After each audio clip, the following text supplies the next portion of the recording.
సంక్రాంతి సెలవుల్లో మేడారం ఓణదేవతల దర్శనానికి భారీగా తరలివచ్చిన భక్తులు సంక్రాంతి సెలవుల సందర్భంగా అంచనాలకు మించి భారీ సంఖ్యలో భక్తులు తరలివస్తున్నారు. ములుగు జిల్లా తాడ్వాయి మండలంలోని ఆసియా ఖండంలోని అతిపెద్ద గిరిజనులు జాతరైన శ్రీ మేడారం సమ్మక్క సరళమ్మ వనదేవతలను దర్శించుకున్నారు భక్తులు.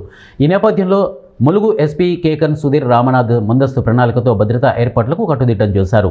భక్తుల రద్దీ నియంత్రణ కోసం యాక్సెస్ కంట్రోల్, క్యూ లైన్ నిర్వహణ వంటి చర్యలను సమర్థవంతంగా అమలు చేయడంతో భక్తులు ప్రశాంత వాతావరణంలో ఎలాంటి ఇబ్బందులు లేకుండా దర్శనం చేసుకున్నారు.